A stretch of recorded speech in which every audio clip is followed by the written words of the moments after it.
আসসালামু আলাইকুম ওয়া রাহমাতুল্লাহ। আজ আমরা রাসূল সাল্লাল্লাহু আলাইহি ওয়াসাল্লামের জীবনের ৭টি গুরুত্বপূর্ণ অভ্যাস জানব, যা মানবদেহের জন্য অত্যন্ত উপকারী এবং বিজ্ঞানীরা ওনার প্রাত্যহিক জীবনের কার্যাবলী নিয়ে গবেষণা করেছেন এবং মুসলিম বিজ্ঞানীরা এই ৭টি অভ্যাসকে শ্রেষ্ঠ অভ্যাস বলেছেন। ১. সকাল সকাল ঘুম থেকে জাগ্রত হওয়া। মহানবী হযরত মুহাম্মদ সাল্লাল্লাহু আলাইহি ওয়াসাল্লাম তাড়াতাড়ি ঘুম থেকে জাগতেন এবং দিনের কাজ শুরু করতেন। আজ বিজ্ঞান প্রমাণ করে যে সকাল সকাল ঘুম থেকে জাগ্রত হওয়া মানুষের মধ্যে প্রোডাক্টিভিটি বেশি থাকে এবং সেই সঙ্গে যারা দ্রুত ঘুম থেকে উঠে তাদের হতাশা কিংবা দুশ্চিন্তাগ্রস্ত হওয়ার সম্ভাবনাও কম থাকে। ২. স্বল্প আহার গ্রহণ। মহানবী হযরত মুহাম্মদ সাল্লাল্লাহু আলাইহি ওয়াসাল্লাম রোগ ও অসুস্থতা প্রতিরোধ করার জন্য কম খেতেন। বহু বছর পরে বিজ্ঞান আজ প্রমাণ করে যে স্বল্প আহার গ্রহণ আমাদের মধ্যে অনেক রোগ প্রতিরোধ ক্ষমতা বৃদ্ধি করে। ৩ নম্বর হচ্ছে ধীরে ধীরে খাদ্য গ্রহণ। খাওয়ার পরে মস্তিষ্কের সংকেত আসতে ৩০ মিনিট সময় লাগে, তাই অনেক সময় দেখা যায় ভরপেট খাওয়ার ৩০ মিনিট পর মানুষের কাছে অস্বস্তি বোধ হয়, কারণ সে খুব বেশি খেয়ে ফেলেছে। তাই পেট খালি থাকতেই খাবার বন্ধ করা উচিত। দেখবেন ৩০ মিনিট পরে আপনার মনে হবে আপনার পেট পূর্ণ হয়ে গেছে। অথবা ধীরে ধীরে খাবার গ্রহণ করতে পারেন, যার ফলে আপনি বুঝতে পারবেন আপনার পেট ভরে গেছে। পরিবারের সঙ্গে খাবার খাওয়া।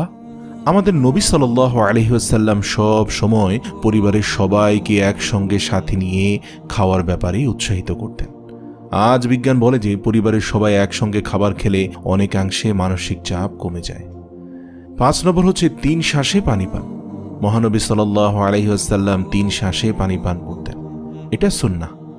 আজ বিজ্ঞানীরা দাবি করে যে একসঙ্গে পানি পান করলে আমাদের ব্লাডের ইলেকট্রোলাইটগুলো ইনক্রিজ হয়ে যায়, অর্থাৎ বেড়ে যায়। এর ফলে মাথা ব্যথা, মাথা ঘোরানো এবং ভারসাম্যহীনতা সৃষ্টি হতে পারে। রোজা রাখতেন।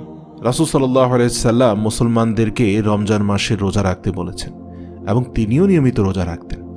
আজ জাপানি বিজ্ঞানীরা রমজান মাসে রোজা ঘোষণা করেছে এবং তারা বলেছে যে রোজা অত্যন্ত স্বাস্থ্যকর এবং শরীরের ক্যান্সার কোষগুলির বিরুদ্ধে লড়াইয়ে সহায়তা করে। ৭ নম্বর হচ্ছে সুস্থ থাকা। ইসলামের 5টি স্তম্ভের মধ্যে 3টি মানুষকে শারীরিকভাবে ফিট এবং সুস্থ রাখে। নামাজ আদায় করাটাও একটা শারীরিক ব্যায়াম। বিজ্ঞান অবশ্যই আমাদের হৃদয় এবং মস্তিষ্ক সুস্থ রাখতে প্রতিদিন ব্যায়াম করার পরামর্শ দিয়ে থাকে। নিয়মিত 5 ওয়াক্ত নামাজ আদায় করাটা একজন মানুষের শারীরিক ব্যায়ামের প্রয়োজন পূর্ণ করতে পারে।